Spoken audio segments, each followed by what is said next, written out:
Assalamualaikum. Perkenalkan, nama saya Muhammad Islam dari 10 BP 2 absen 3.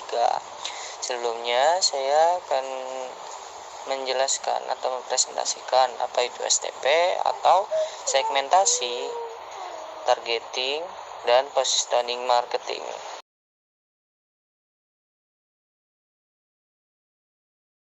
Apa itu STP? Pada dasarnya, STP marketing atau segmenting, targeting, position adalah salah satu model pemasaran. Penerapannya melibatkan 3 tahapan, yaitu melakukan segmentasi pasar, menargetkan segmen yang diyakini paling menguntungkan, dan memposisikan produk yang dijual dengan cara yang paling bernilai. Fokus utama dalam model pemasaran ini adalah pendekatan audiens, bukan produk.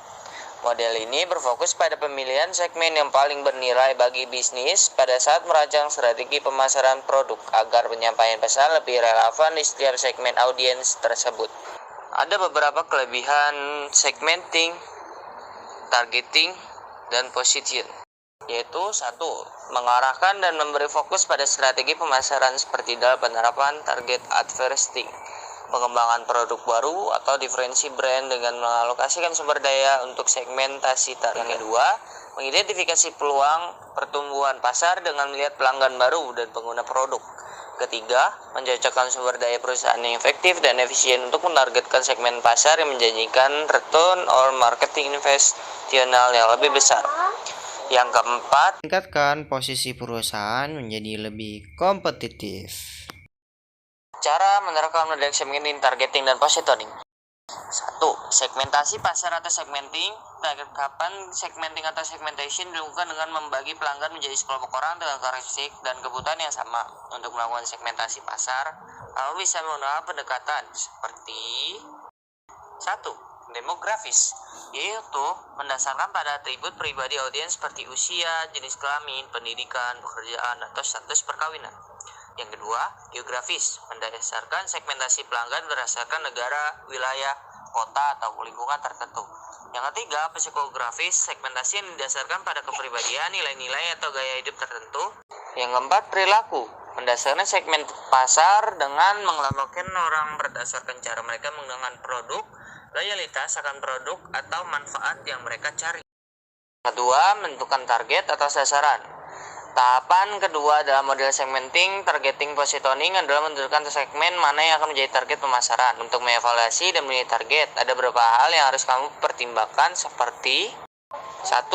Ukuran, seberapa besar segmen pasar tersebut dan potensinya untuk bertumbuh di masa depan. Kedua, profitabilitas, segmen mana yang memiliki potensi untuk menghasilkan keuntungan lebih tinggi bagi produk atau layanan kamu. Bagaimana dengan lifetime value customer di segmen tersebut. Yang ketiga, aksesibilitas, seberapa mudah atau sulit bagi kamu untuk mencapai segmen target market tersebut dengan pesan pemasaran yang kamu lakukan. Pertimbangan segala hambatan yang ada kamu ketahui untuk harus mengkomunikasikan pesan pemasaran ke segmen pasar yang ditargetkan. Yang keempat, fokus pada manfaat. Masing-masing segmen membutuhkan manfaat yang berbeda-beda. Yang kelima, perbedaan. Harus ada perbedaan terukur antar segmen. Yang ketiga, memposisikan produk atau positioning. Tahapan positioning dapat diartikan menentukan bagaimana produk atau brand kamu dipresentasikan dalam benak pelanggan potensial. Tujuannya tentu agar produk atau brand kamu dilihat lebih unggul dari kompetitor. Untuk merumuskan positioning, perhatikan tips beberapa berikut. 1. Tawarkan solusi. Periksa kembali kebutuhan dan potensi masalah atau hambatan dari masing-masing segmentasi target pasar kamu tadi.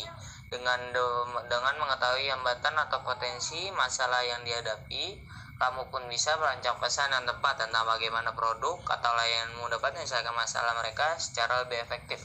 Yang kedua, identifikasi unique selling proposition atau USP. Temukan jawaban yang tepat dari pertanyaan mengapa pelanggan harus membeli dan menggunakan produk atau layanan kamu tersebut. Pikirkan penawaran yang bisa kamu berikan dan tidak dapat ditemukan pada kompetitor lain. Yang ketiga, kembangkan kampanye pemasaran spesifik pada segmentasi target pasar. Pastikan kamu memberi penawaran yang menarik yang sulit untuk mereka tolak. Nah, kamu sudah semakin paham dengan model segmenting, targeting, positioning atau yang biasa disebut STP marketing ini, bukan?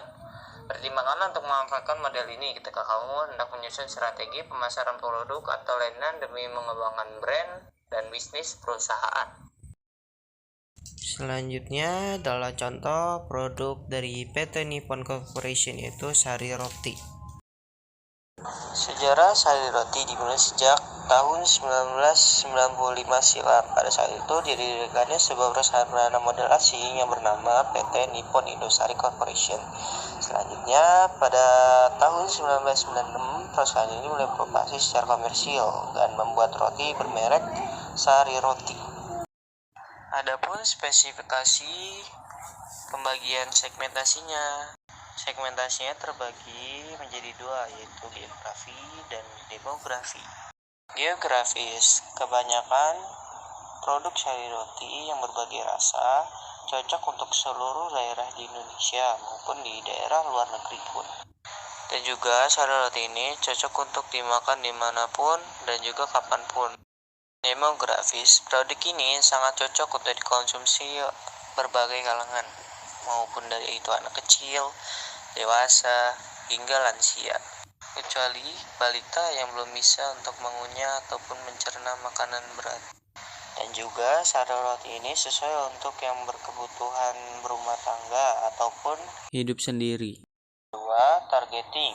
Sari Roti ini menargetkan kepada seluruh kalangan, entah itu anak-anak, remaja, maupun orang dewasa dan juga lansia. Yang terakhir yaitu positioning. Sari Roti ini populer di Indonesia dan di negara manapun. Dan juga Sari Roti ini mampu menembus pasar internasional. Baik, terima kasih telah menyaksikan video ini. Apabila terdapat ada kesalahan kata atau anotasi yang salah, mohon dimaafkan. Terima kasih. Wassalamualaikum warahmatullahi wabarakatuh. Sari Roti, Sari Roti.